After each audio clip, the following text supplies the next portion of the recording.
but they don't always. Yeah. Just sometimes. We say yucky words. Sometimes kids. So let's talk a little bit about some yucky words about the NHL, or praise, whatever you'd rather. Sure. How about them Leafs? Perhaps there's a little light at the end of the tunnel with all things Kadri resigning? I didn't even know they were going to bring him back, to be honest, and then they gave him a 6-year extension. But even his biggest detractors have to admit that's a really good number. Even if he's a second-line center in this league, it's fantastic.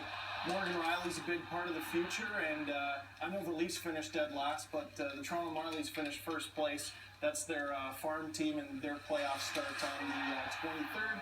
So there is playoff hockey in Toronto. You bet. This year. Yes. You bet. Yeah, Game 3 of Round 1 will be April 28th, so that will be playoff hockey in Toronto. So let's talk about a little bit about the playoffs, the NHL playoffs this weekend. We saw what could be characterized as one of the worst goals in NHL playoff history with Steve Mason.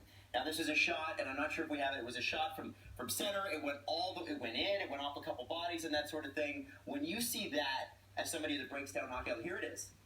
Oh, it's just so sad. Oh, Steve. Painful. A fellow Steve. Yes.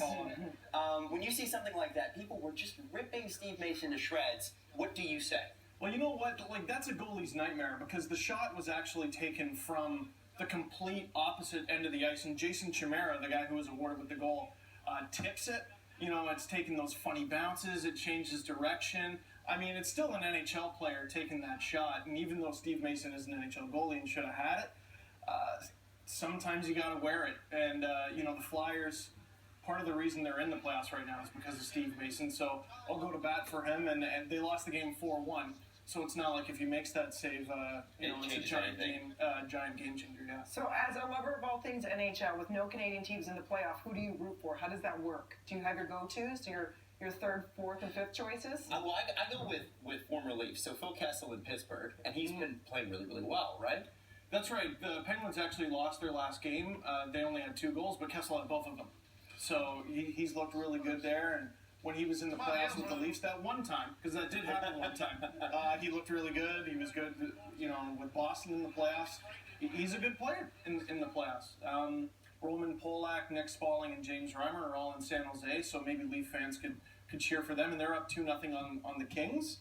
Hopefully they don't choke like they did last time against the Kings. In 2014, they were up 3-0 and found a way to throw that away and allow the Kings to win the Stanley Cup. So I want the Capitals to win because I predicted they would win, and that'll make me look smart. Reagan writes, who are you hoping would come and visit on your wish list in the off-season, where perhaps in between their days spent golfing and training, they're going to come and chat with you, gents? You mean players, yeah.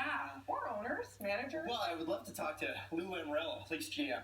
Oh, my goodness. Like, so intimidating. So the Godfather, he's just a 73-year-old man with several Stanley Cups to his name, and is accountable to nobody. I know Brendan Shanahan is technically his boss, but what are you going to tell Lou Lamoriello?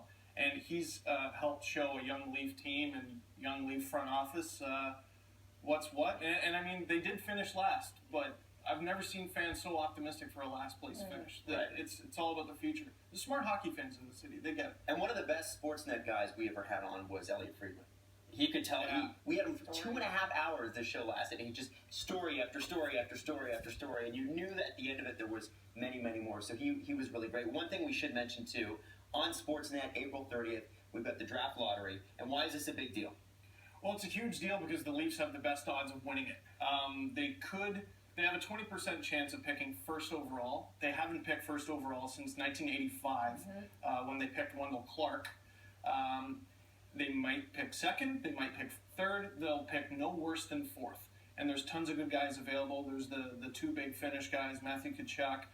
William Nylander's brother Alex is available too. We'll see if the Leafs get him. Either way, they're going to get a good player. Before we let you go, you've been together since high school. Do you have any dirt on one Adam Love? Because this guy is the nicest, most squeaky clean. He tries to misbehave.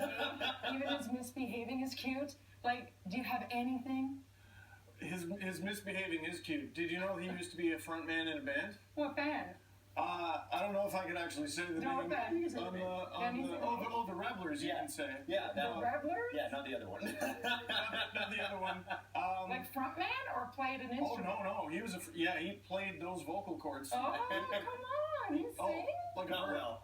No, he rock sang like rock band, frontman, leather pants. Oh, we have to bring back the Rebellers?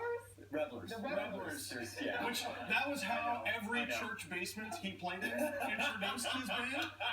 Follow They were the these guys Revelers. on the Thanks, Steve man. Dangle Thanks. podcast, sportsnet.ca or iTunes, and check out his YouTube channel or follow Steve on Twitter at Steve_Dangle. I've got that dingle, dangle, dingle. I'm trying to think of something with the dangle. It's just, we're going to This works. It works. Over to you, Tim. Bo Dangle, Dina, Bo Dangle. All right, it is 7:46, and here's what you need to know.